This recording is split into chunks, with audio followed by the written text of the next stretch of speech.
penyediaan dan proses memasak haluan muskat ni memang banyak dan rumit. Setiap proses tu kami tak boleh skip. Haluan muskat tu tak akan menjadi dengan sempurna. Ini dari dulu-dulu dah ada. Kalau orang muda tak kenal, kalau orang tua makcik ni tahu lagi haluan muskat. Teruskan melangkah. Walau dihina, walau apa pun jangan tunjuk orang kita susah. Kita teruskan perjuangan kita selagi kita bernafas dan niat kita tu penting.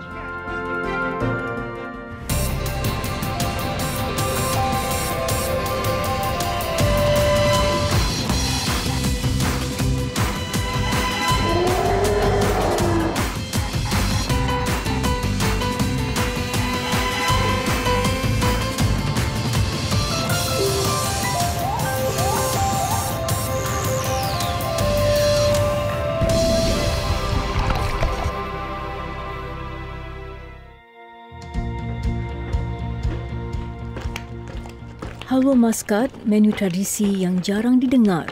Apatah lagi, ramai yang tidak pernah merasai juadah yang hanya dijumpai tak kala perayaan besar seperti Aidilfitri. Ada yang berpendapat teksturnya seperti dodol tetapi tidak melekat. Manisan seakan agar-agar berwarna keemasan ini suatu ketika dahulu terkenal di negeri sebelah utara, terutamanya Pulau Pinang. Maslina Muhammad Mukhtar antara generasi muda yang tidak kenal akan kenikmatan haluan muskat ini. Namun kini, dia jatuh cinta dengan menu klasik untuk acara istimewa ini. Masa mula-mula kami mula belajar nak buat haluan muskat ni, saya rasa cabaran ni memang sangat susah lah sebab dia bukan berkenaan dengan resepi. Resepi dia sama aja. Cuma teknik-teknik dia yang buatkan haluan muskat tu menjadi elok lah. Yang tu yang susah. Teknik memasak, teknik penyediaan seperti basuh tepung, semua. Lama jugalah kami nak kuasai teknik-teknik itu semua. Hidangan yang dipercayai berasal dari Bandar Muscat, Oman ini semakin tenggelam dek dibanjiri puluhan jenis kuih moden lain.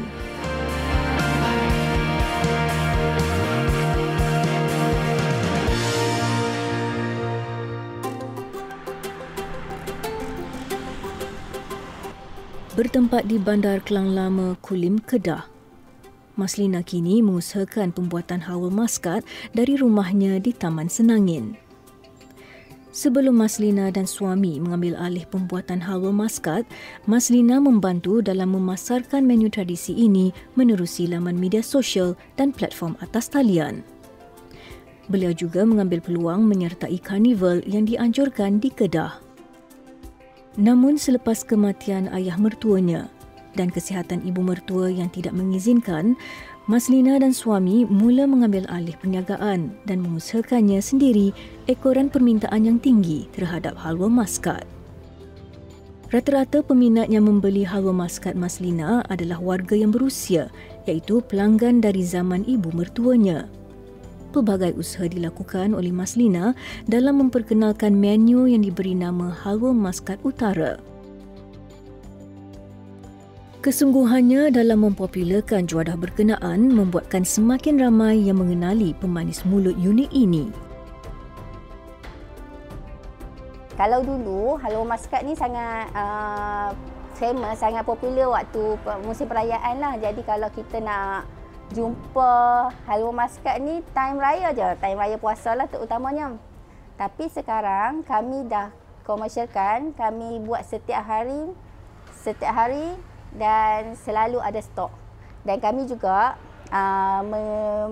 mempromosikan haluan muscat ni sebagai hantaran pertunangan ataupun kadang-kadang buah tangan atau dogif untuk kenduri dalam proses untuk kenalkan lagi haluan muscat ni supaya tak dilupai oleh orang kita.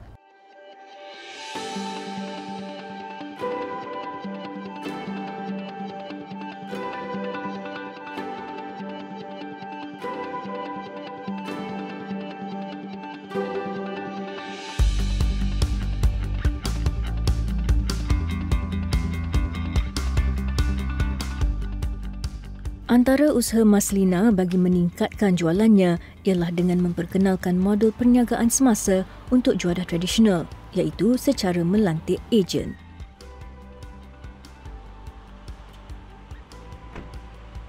Seorang daripadanya lebih mesra dipanggil Kak Ji yang mengambil stok halwa Maskat dari Maslina setiap minggu. Kak Ji berniaga dengan orang kata apa bersama dengan Halwa Maskat Utara.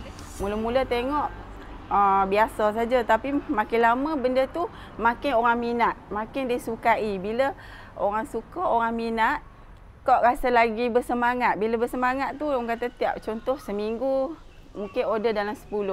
Tapi bila lama-lama kok berniaga, orang pun dah makin banyak berkembang lah. Jadi benda tu seminggu kok boleh ambil dalam 30, jadi 40, makin lama makin naik.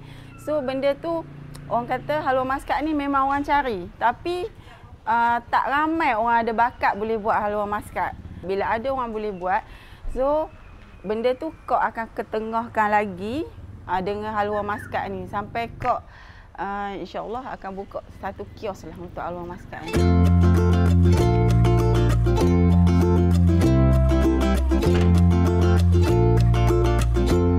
Pada usia 73 tahun, ibu mertua Maslina menjadi mentor untuk anak dan menantu dalam memartabatkan juadah klasik yang popular di negeri utara. Beliau adalah generasi pertama keluarga yang mengusahakan Halwa Maskat. Motivasi utama beliau ialah supaya resepi yang berusia 30 tahun milik arwah suaminya terus kekal untuk generasi seterusnya. Makcik belajar dengan suami makcik lah. Pakcik kata tengok esok kalau dia mati senang kan nak buat. Nak buat pun bukan senang, kita kena ada petua-petua dia juga, cara nak basuh, cara nak buang air kan. Kalau makcik mati tak ada warisan lah. Makcik kata hampa pandai marketing buat fashion tu makcik ajak mereka. Kalau makcik mati pun tak apa, dah ada warisan lah. Maslina menyahut cabaran untuk mempelajari resepi ini dari ibu mertuanya, walaupun pada mulanya tidak yakin Halwa Maskat mampu bersaing dengan juadah moden dan akan mendapat sambutan seperti sekarang. Untuk penyediaan membuat Halwa Maskat ni, kami mulakan dari seawal 3 hari lah. Sebab proses awalnya untuk basuh tepung. Bahan utama dalam pembuatan Halwa Maskat adalah tepung. Langkah pertama adalah membancuh tepung gandum dengan air. Bancuhan tepung tadi perlu diuli sehingga sekata sebelum doughnya dibentuk menjadi bulat. Ini kita buat bulat-bulat.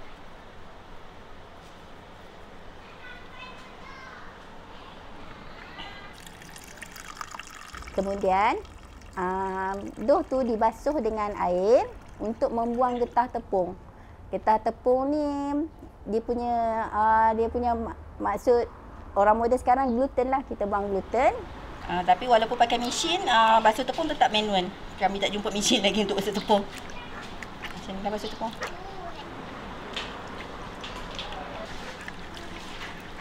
Kita gosok-gosok sini nak bagi dia hilang. Dia punya getah tepung ni tekstur ni macam getah. Yang ni lah kita buang. Yang ni kita buang.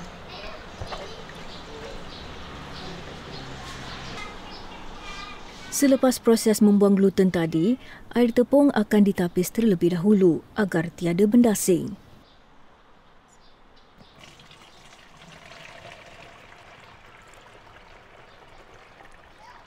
Air tepung ini akan disimpan untuk diperam sebelum digunakan dalam proses seterusnya membuat Halwa Maskat.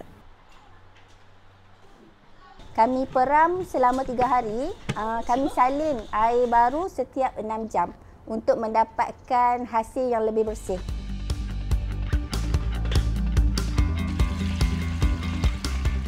Pembuatannya yang agak rumit dan memakan masa yang lama membuatkan ramai yang tidak gemar untuk mempelajari cara menghasilkannya. Kunci utama pembuatan kuih tradisional adalah kesabaran agar hasilnya juga bermutu tinggi.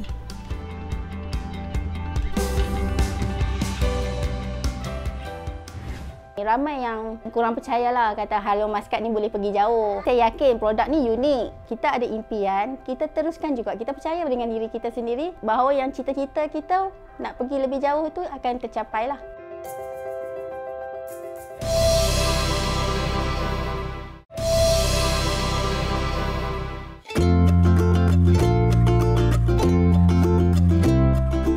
Untuk membuat haluan maskat ni, bahan yang paling penting ialah batu nasila. Itu resepi asal orang utara lah.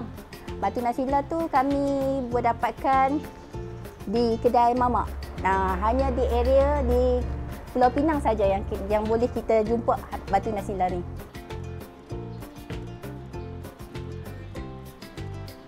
Batu nasila dikenali dengan nama saintifiknya calcium sulfat dan gypsum fibrosum.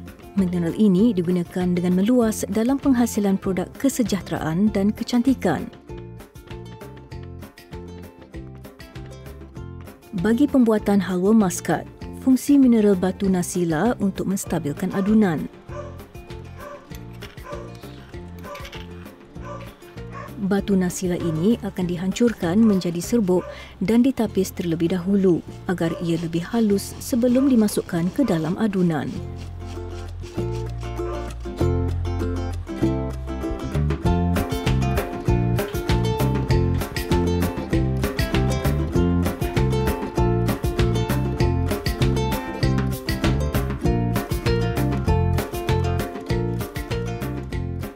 Peraman, selepas proses peraman selama 3 hari tu, kami akan buang air lapisan tu dan hanya ambil mendakan tepung saja.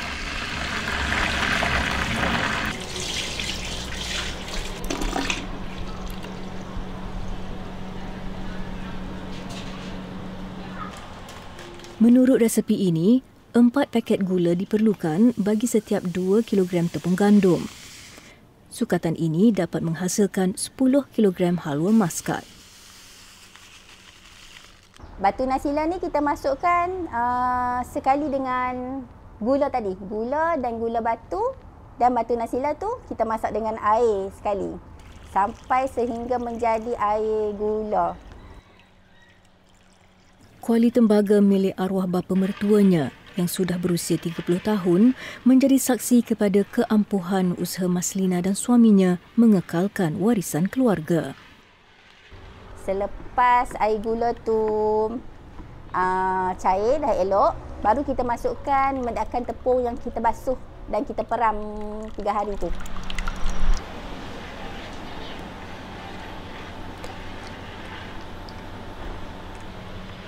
Adunan dimasak di dalam periuk tembaga agar tidak mudah melekat. Ia juga bagi menghasilkan haluan maskat yang cantik dan masak sempurna. Adunan dikacau sehingga pekat.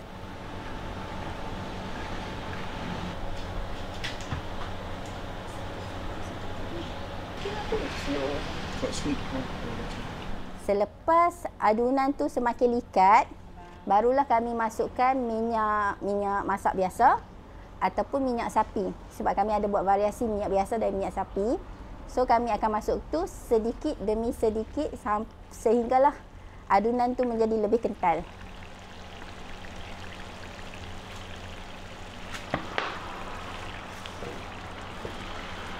Dia macam dua-dua lah masa mula-mula tu okey.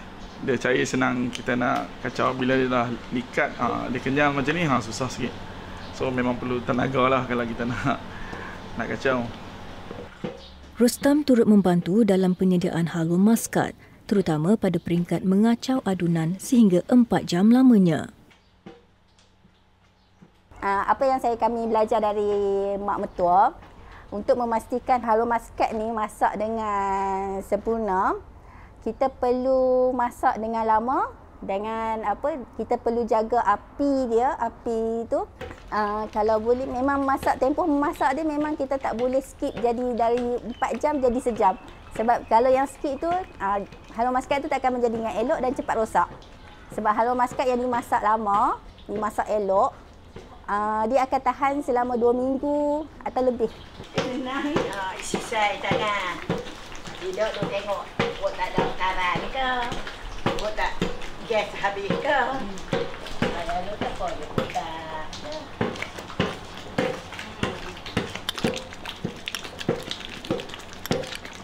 Sedikit pati buah oren dimasukkan bagi memberi sedikit rasa masam pada halwa maskat.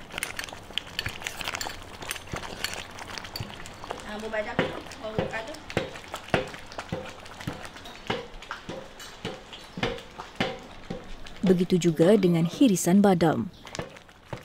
Ia bagi memberi lebih tekstur kepada halwa maskat yang kenyal. Selepas adunan tu hampir masak, kami akan masukkan sedikit pewarna kuning untuk menaikkan seri, sebab halwa maskat utara ni color keemasan, dan adunan ni perlu dikacau tanpa henti sehingga dia masak.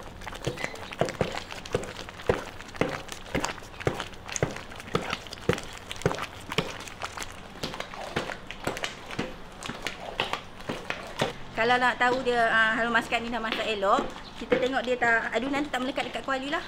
Bila kita kacau tu dia ikut sudik. Macam tu. Tak melekat kat sendok. 60 kilogram halwa maskat mampu dihasilkan setiap hari pada musim perayaan. Bagi melayan permintaan yang tinggi, Maslina juga menggunakan kuali keluli tahan karat yang tebal kerana halwa maskat amat sensitif terhadap haba. Okey, kalau kita tengok penyediaan dan proses memasak halwa maskat ni memang orang panggil renyah kan, renyah dan rumit. Tapi kita memang tak boleh skip. Setiap proses tu kami tak boleh skip sebab dia memang bila kita skip proses, halwa maskat tu tak akan menjadi dengan sempurna macam orang dulu-dulu buat.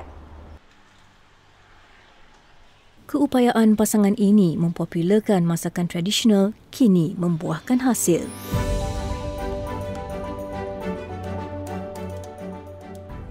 Saya berharap produk ni tak pupus lah, halwa maskat ni tak pupus, dan semakin ramai orang kenali halwa maskat ni, sebab sekarang memang kalau nak cakap ramai yang tak kenal halwa maskat. Jika ada rezeki, anak-anak saya pula generasi seterusnya akan teruskan tradisi membuat halwa maskat ni. Walaupun saya sendiri suri rumah, tapi saya cakap dulu masa saya nak ketengahkan halwa maskat ni, ramai yang macam kurang percayalah, kata halwa maskat ni boleh pergi jauh.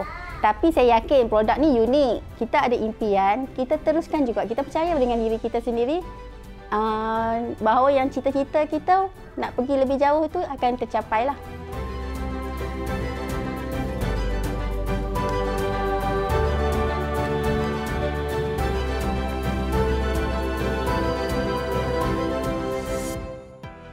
Memang pada mulanya orang kata, orang perang nak tubuh akademi bola sepak boleh ke?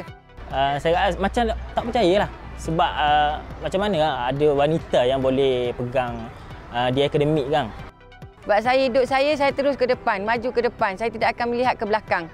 Kekecewaan, kekalahan, saya pun didik anak dua saya. Kita kalah hari ini bukan bererti kita akan kalah akan masa depan. Jadi kita akan teruskan perjuangan kita, jalan terus, jangan pandang belakang.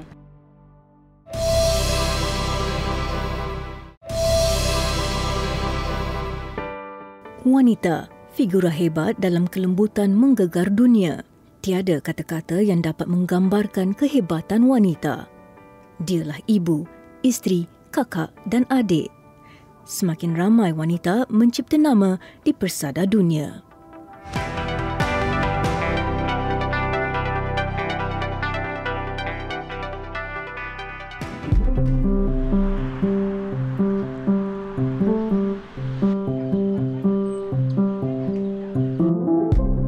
Azimah Abdul Rahman antara kelompok wanita yang dipandang tinggi oleh wanita lain. Kehadirannya di dalam dunia yang umumnya dimonopoli oleh kaum lelaki harus dipandang tinggi. Tidak semua mampu berada di tempat dia berada kini. Bertaraf ibu tunggal tidak menghalang beliau untuk menggalas pesanan arwah suami yang menggalakkan beliau untuk terus melibatkan diri dalam dunia sukan nombor 1 dunia ini. Tidak pernah terlintas untuk dia menjadi seorang pengurus Akademi Bola Sepak di Kuala Nerus, Terengganu yang dinamakan Peteh Kids. Minat saya pada bola sepak ni sejak saya kecil. Sebab saya ni anak perempuan seorang. lahir anak perempuan seorang, jadi abang saya, adik saya semua lelaki. Sepupu saya pun semua lelaki. Jadi tak ada orang nak main mainan perempuan dengan saya. Jadi petang-petang kami hanya pandai main bola sepak. Terminat benda tu, terjatuh cinta dengan bola sepak. Tapi memang orang akan pelik, dia kata pasal apa? Ya, kalau orang Terengganu kata, mu ni perang buat apa main bola sepak? Kata tu minat aku.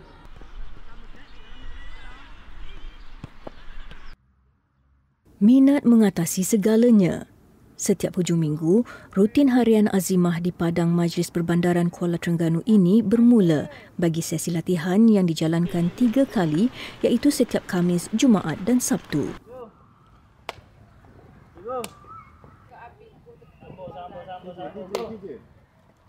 Ia akan dimulakan dengan perlawanan persahabatan di antara ahli pada petang Khamis.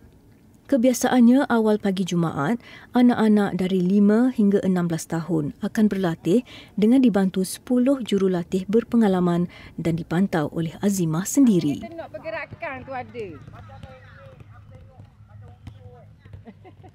Peteh ni kalau kita bukan, kalau orang Terengganu, kalau peteh ni dia kata macam satu istilah untuk macam nak sepak kaki kawan ke bukan. Peteh ni bagi kita adalah satu sinonim dengan peteh bola tu. Kita nak peteh bola, nak sepak bola, bukan nak sepak orang.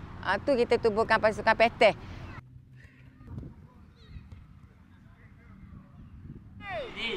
Azimah menubuhkan akademi ini pada 2015 dan memulakan pengurusan pada 2016 dengan hanya 30 ahli pada peringkat awal. Ahlinya bertambah sehingga 100 orang hanya dalam tempoh 1 tahun dengan dibantu 4 jurulatih.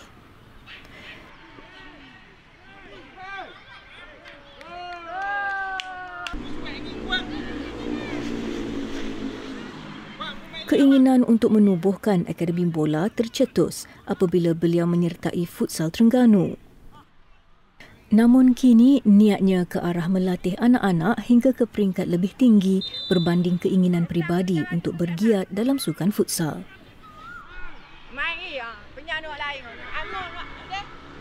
Memang pada mulanya orang kata, orang perang nak tubuh akademi bola sepak boleh ke? Tapi alhamdulillah lah dengan penglibatan awal pelatih seramai 30 orang. Dan bila mereka lihat cara kita mengendalikan, masa tu kita buat di Sekolah Kembasaan Anggung Kapas. Keistimewaan jugalah masa tu Akademi Peteh Kik ni kita diberi tugas untuk mengiringi pemain masuk ke stadium. Dari situlah jadi ramai yang berminat untuk menyertai Peteh Kik ni. Salah satu dia sebab boleh, orang kata kalau orang Terengganu panggil, boleh piping pemain masuk dalam padang.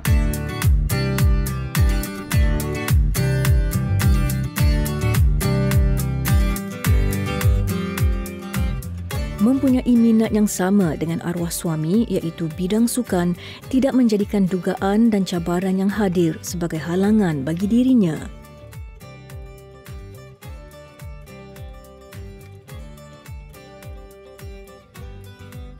Pernah hampir menangis kerana pandangan rendah khalayak ramai, Azimah menepis segala kata-kata dengan bangkit lebih kuat. Bila dah 7 tahun bersama ni, yelah, dugaan lah saya ni wanita dan kos saya semua lelaki. Lepas tu bujang-bujang muda-muda suami orang ni. Pada mulanya memang agak kalau orang tengok macam, boleh ke puan ni nak join, nak kawan dengan lelaki. Tapi saya alhamdulillah, walaupun dia lelaki, saya perempuan, kami ni boleh katakan berfikiran sama rata. Sama je level kita orang. Cuma perbezaannya adalah tenaga dia.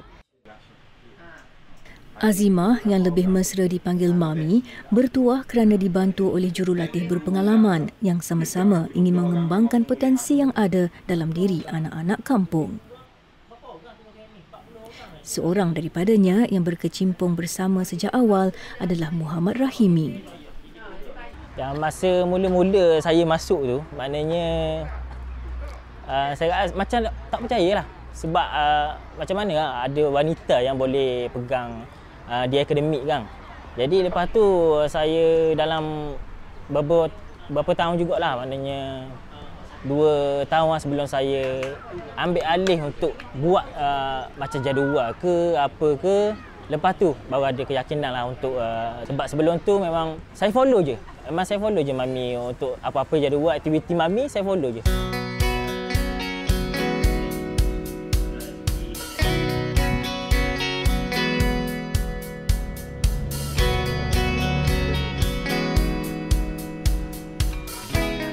Kini hanya seorang anak yang masih tinggal bersamanya, iaitu anak perempuan yang berusia 17 tahun. 3 lagi anak lelakinya sudah berkahwin dan bekerja. Pagi awal ni. Pada hujung minggu, rumah Azimah meriah dihadiri anak-anak Peteh Kids yang tinggal jauh dari akademi.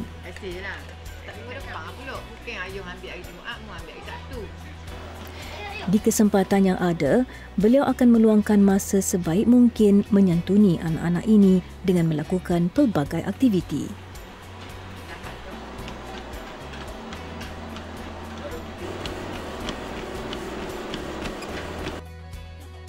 Tidak pernah langsung Azimah merasa terbeban dengan kehadiran mereka.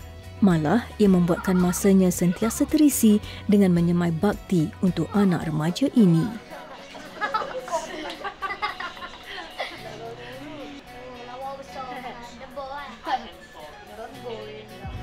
Ada yang mari pagi menangis, ada yang mari pegang baju mok, ada yang mari, contohnya lah kita ambil awal-awal tahun.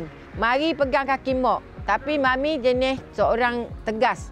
Bila kita nak jadi pengurus ni, kita tidak bolehlah nak manja-manja. Jadi mami akan ambil budak tu, kita akan bawa ke padang. Mula-mula memang nak lari pergi dekat mok dia. Tapi bila kita dah bagi bola apa semua, budak kecil-kecil ni dia happy, dia enjoy. Dia pula tak nak balik.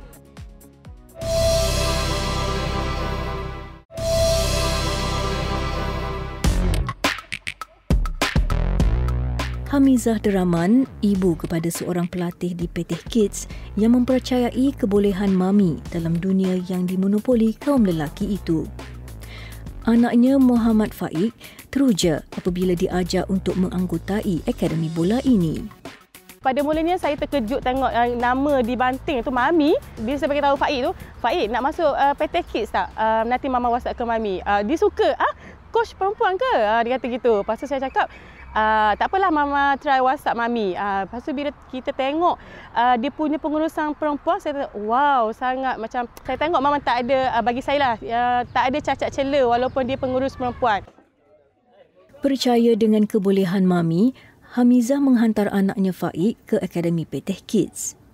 Kini, Hamizah antara kenalan rapat yang menjadi bahu Mami untuk bersandar dalam kesusahan.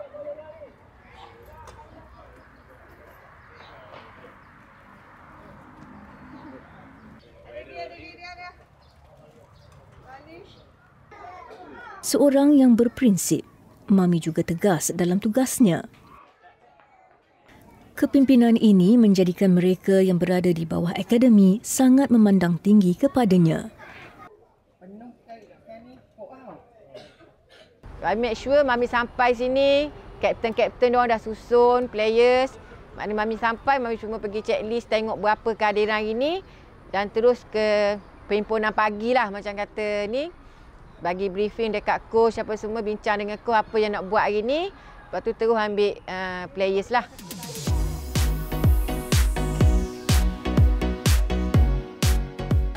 Setiap waktu dan ruang diambil sebaik mungkin oleh wanita berusia 56 tahun ini bagi meneroka bakat dan potensi kanak-kanak di Peteh Kids.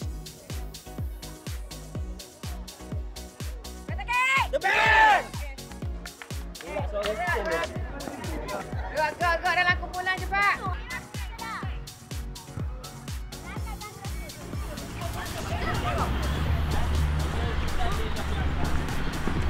Untuk latihan pagi, kebiasaannya coach dah akan bagi fitness. Lepas tu bila dah selesai waktu fitness, mungkin dalam setengah 40 minit gitu, kita terus pergi skill.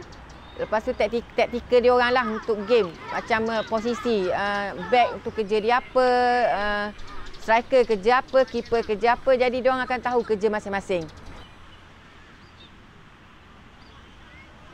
Walaupun baru 7 tahun, kecekalan Mami dalam menguruskan Peteh Kids menjadi pendorong buat jurulatih di bawahnya untuk sama-sama memberikan yang terbaik.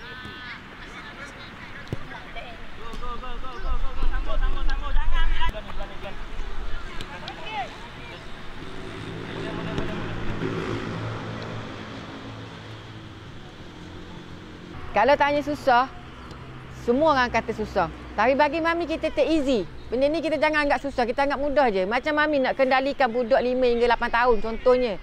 Ada yang mari pagi menangis, ada yang mari pegang baju mak, ada yang mari, contohnya lah kita ambil awal-awal tahun. Mari pegang kaki mak. Tapi mami jenis seorang tegas.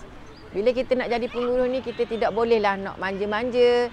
Jadi mami akan ambil budak tu, kita akan bawa ke padang. Mula-mula memang nak lari pergi dekat mak dia. Tapi bila kita dah bagi bola apa semua, budak kecil-kecil ni dia happy, dia enjoy. Dia pula tak nak balik. Tu bagi budak yang kecil ni 5 hingga 8 tahun. Tapi bila budak 10 ni disiplin lah. Bila bermula daripada 10, 12 dan 16, mami tekankan disiplin dia orang.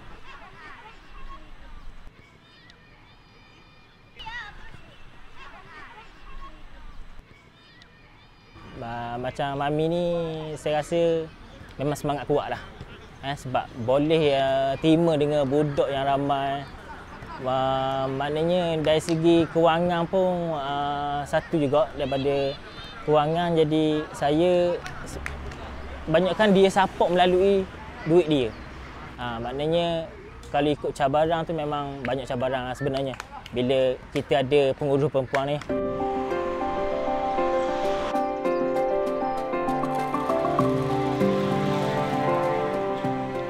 Wanita kental ini tidak pernah mengeluh walau pelbagai dugaan dan cabaran yang melanda dalam membesarkan anak-anak seorang diri.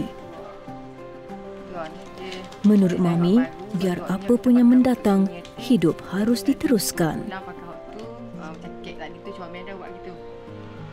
Sebagai ibu tunggal yang tiada pekerjaan, tiada apa, bergantung sepenuhnya kepada ni, apa kata, yuran budak-budak ni dan juga dibantu oleh beberapa orang lah.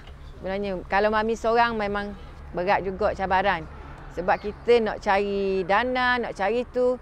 Tapi jujurnya cabaran yang paling ketara adalah keuangan.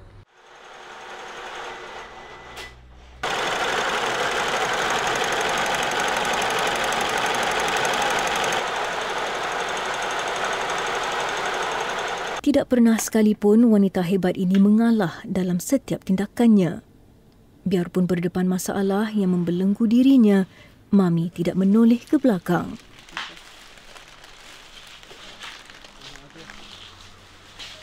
Secara jujurnya, saya tak pernah mengenali mami sebelum ni.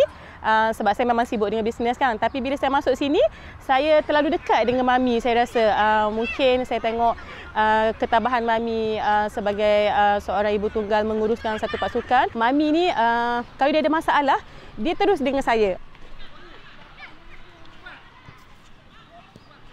Mami biasanya lah mami akan minta pendahuluan daripada salah seorang daripada parents dekat akademi ni. Orang yang paling rapat dengan mami lah. Biasa mami akan mengadu pada dia, "Ja, tolong mami. Mami dah tak ada duit. Nak beli barang ke, nak beli apa, tapi orang tak tahu. Orang nampak mami happy sebab mami dah pernah tunjuk sedih kita, susah kita. Sebab prinsip hidup, kalau arwah abah kita kata, jangan mengalah, teruskan melangkah. Walau dihina, walau apa pun, jangan tunjuk orang kita susah. Kita teruskan perjuangan kita selagi kita bernafas. Dan niat kita tu penting." Mami bertuah ditemukan dengan rakan baik seperti Hamizah, mesra disapa Ja, yang sentiasa ada apabila dia mengalami kesulitan terutama yang melibatkan akademi. Prinsip hidup saya dari kecil lagi, saya ada tidak akan mengalah. Walau dihina, tidak akan orang kata melangit walau ketika dipuji. Sebab hidup saya terus ke depan, maju ke depan. Saya tidak akan melihat ke belakang. Kekecewaan, kekalahan, saya pun didik anak dua saya. Kita kalah hari ini bukan bererti kita akan kalah akan masa depan. Jadi kita akan teruskan perjuangan kita, jalan terus, jangan pandang belakang. Walaupun saya seorang wanita, tapi saya boleh stand sebagai pengurus akademi ni disebabkan dibayangi oleh 10 orang lelaki di belakang saya. Berapa kali? Dari 30 orang ahli, kini Azimah mampu berbangga dengan jumlah ahli yang sudah mencecah 265 orang. Berkat kesungguhan beliau dan beberapa orang jurulatih yang tetap bersamanya dari awal penubuhan akademi hingga hari ini, PT Kids kini berada di legasi yang tersendiri. 1, 2, 3, PT Kids!